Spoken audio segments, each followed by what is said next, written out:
Assalamualaikum Bang Dullah, apa kabar? Waalaikumsalam warahmatullahi wabarakatuh. Wah, Alhamdulillah sehat, alhamdulillah. Pak. Sehat. Mohon maaf nih agak terlambat nih karena Bang Dullah minta 7.30 tadi ya.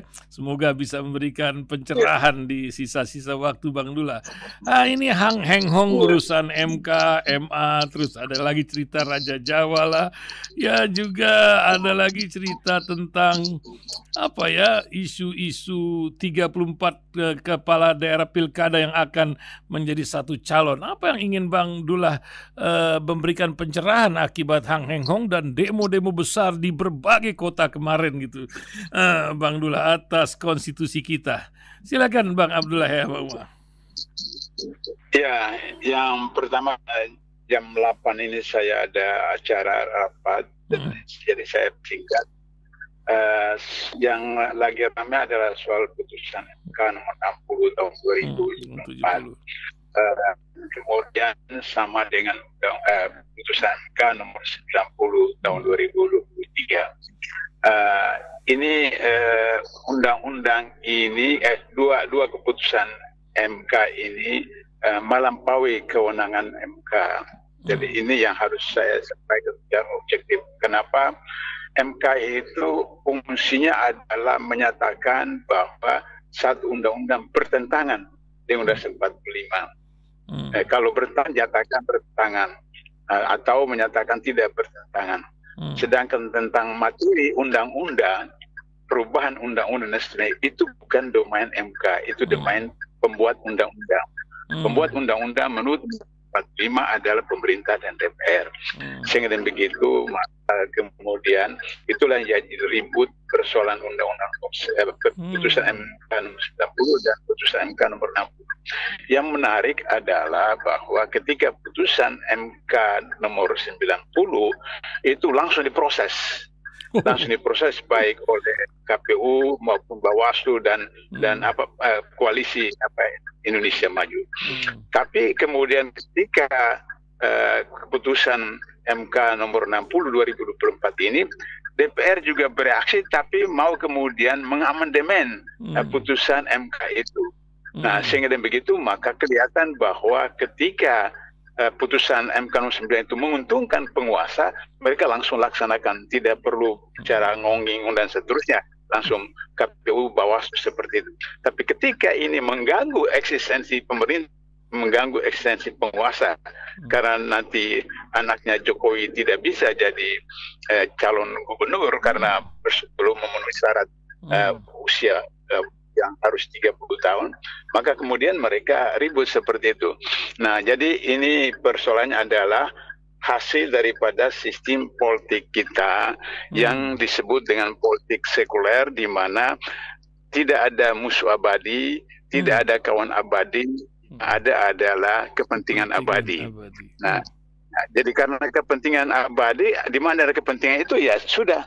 Sehingga misalnya kita lihat ada partai Islam yang selama ini kita anggap luar biasa, tahu-tahu bergabung misalnya dengan partai sekuler yang seperti, nah seperti itu. Jadi itu yang soal kepentingan abadi seperti itu. Itu poin pertama. Nah, poin kedua bahwa mahasiswa dan kemarin yang sudah sampai ribuan orang itu, mereka bereaksi itu karena merupakan akumulasi dari rasa marah, rasa dongkol, rasa jengkel terhadap berbagai kebijakan penguasa Jokowi selama ini, sehingga meskipun sebagian mereka yang saya tahu datang itu, mereka tahu bahwa MK itu melampaui kewenangannya, tapi itu merupakan satu momen di mana DPR sendiri yang berulah, sehingga kemudian mahasiswa itu, pengunjuk rasa dan lain-lain itu tidak mempersoalkan bahwa putusan MK itu melanggar kewenangan atau tidak, tapi karena DPR mau kemudian berlakukan hal itu, maka mereka di situ menggunakan momen itu untuk kemudian bersikap melawan DPR dan seterusnya.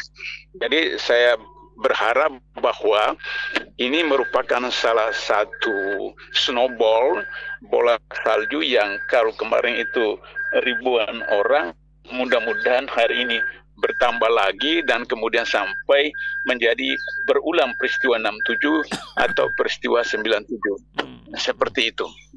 Ya. Nah, terakhir satu lagi nih Bang. Itu yang demo. Kemudian yang persoalan kedua adalah persoalan yang berkaitan dengan 34 apa namanya pilkada sendirian, kepala daerah ya, atau kota sendirian kosong. seperti itu, ya, kota kosong seperti itu. Ini disebabkan karena memang strategi dari penguasa yang kemudian melakukan apa hal yang bertentangan dengan sila keempat Pancasila yang kemudian akhirnya terjadilah apa yang seperti kita saksikan, ada kota kosong seperti ini. Nah, ini persoalannya adalah bahwa kalau misalnya kita kembali kepada Pancasila yang asli, Undang-Undang Dasar 45 yang asli, bahwa kreatif oleh hikmah misalnya perwakilan itu melalui MPR, melalui DPRD, maka tidak terjadi apa yang disebut dengan kota kosong, karena melalui MPR itu siapa saja yang diajukan oleh partai bersangkutan kemudian dipilih di dalam sidang MPR itu seperti zaman Orde Baru.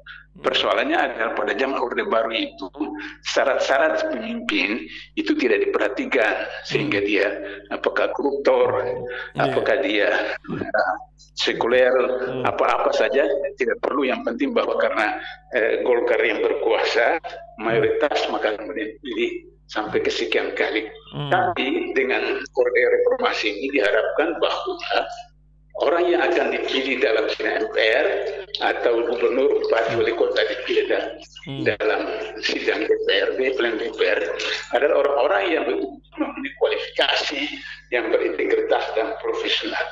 Jika seperti demikian, maka tidak akan terjadi kota kosong. Sebab apa? Kalau misalnya model yang seperti sekarang itu kan berapa triliun untuk melakukan pilpres, pemilu, pilkada dan seterusnya, itu triliunan seperti itu. Padahal kalau dilakukan berdasarkan Undang-Undang Dasar 45 yang asli, maka kemudian hanya biaya sidang umum MPR. Biaya sidang umum MPR itu kan hanya miliaran, tidak sampai triliunan. Ya, tidak sampai triliunan seperti itu. Dan kalau toh di dalam sidang umum MPR itu masih ada money politik, maka itu bisa diproses oleh KPK, karena katakanlah misalnya ada 10, 100, 200, itu bisa diproses oleh KPU, karena pengalaman KPK pernah tangkap 42 dari 45 sekaligus anggota DPRD Kota Malang seperti itu. Begitu juga kalau misalnya dalam sidang DPRD memilih gubernur, bupati, wali kota, kalau masih ada yang manipolitik, itu bisa ditangkap langsung oleh KPK. Kalau sistem seperti sekarang kan, bagaimana KPK menangkap ribuan jutaan orang seperti itu? Dan yang paling jahil itu adalah bahwa di dalam sistem yang seperti sekarang, pilpres, satu suara profesor sama dengan satu suara anak SD, satu suara kiai sama dengan satu suara pelacur, seperti itu. Nah, itu yang terjadi hari ini. Padahal justru kemudian di dalam sistem Islam itu amrum syura bainahum itu bukan dilihat dari jumlah orang, tapi dilihat dari kualitas orang itu. Sehingga begitu maka ketika terjadi musyawarah, kalau belum bisa berhasil musyawarah lagi sampai kemudian mendapatkan kesepakatan bersama. Dan ketika kemudian sudah terjadi pemilihan atau penetapan, yang merasa kalah atau merasa pendapat tidak terima, dia akan ikuti putusan yang sudah dalam seperti itu. Itu kelebihan sistem Islam yang disebut dengan amrum syura bainahum seperti itu. Nah, kalau sekarang ini kan kita punya sistem pilpres atau pilkada itu lebih liberal dari Amerika. Amerika itu bapak demokrasi di dunia, tapi tidak seliberal Indonesia. Artinya bahwa di Amerika itu pilpresnya itu tidak one man one vote. Artinya bahwa bisa saja dia menang di satu daerah, tapi kemudian tidak menang di satu daerah lain, sehingga kemudian itu maka kemudian bisa tidak terpilih. Nah kalau kita kan one man one vote seperti itu, padahal itu Amerika yang disebut bapak demokrasi, tapi tidak seliberal kita. Kita betul-betul sangat liberal seperti itu. Nah akhirnya terjadilah apa yang disebut dengan kota kosong itu. Nah kota kosong itu disebabkan karena ada ketentuan harus sekian persen, misalnya parliament threshold, kemudian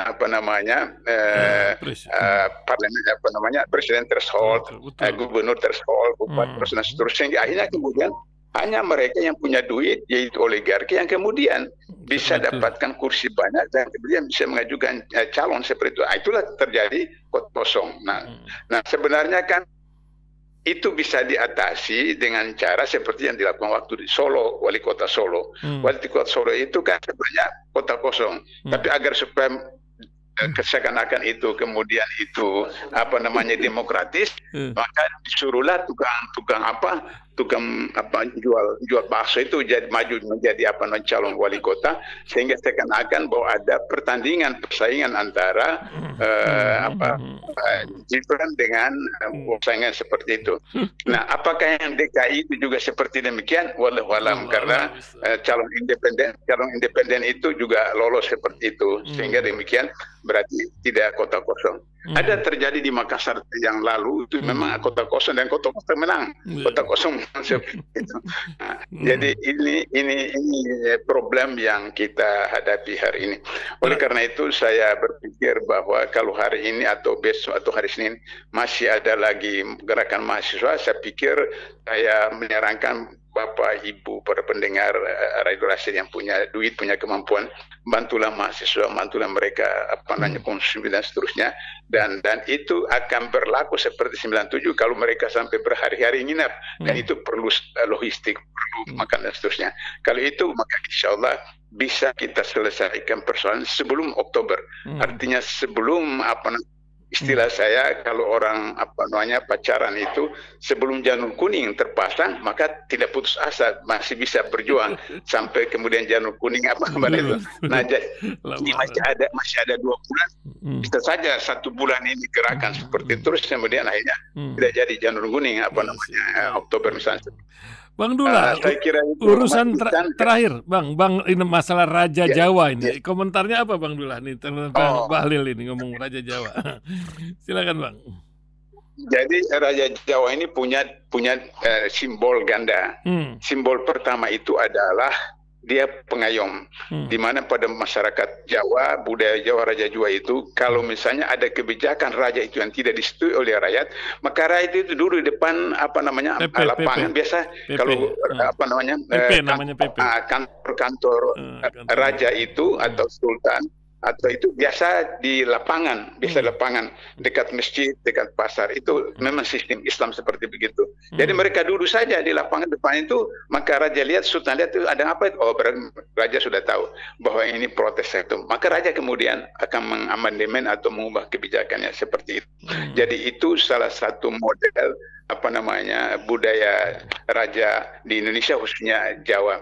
Kita lihat misalnya Sultan Diponegoro itu keturunan Raja Jawa juga kan, yang kemudian lahir kemudian sultan-sultan yang lain itu Tapi simbol kedua itu adalah bahwa ada orang yang bukan keturunan raja, bukan keturunan sultan, tapi yang mengidentifikasi diri sebagai raja, sebagai sultan, sehingga pakai pakaiannya, simbolnya, dan kegiatan dan seterusnya seperti itu. Itu yang sebenarnya yang saya pahami si Bahlil itu menyinggung soal Raja Jawa itu, dan sebabkan si Jokowi kan menunjukkan dirinya bahwa dia seakan-akan Raja Jawa dengan segala macam upacara, pakaian adat dan seperti itu.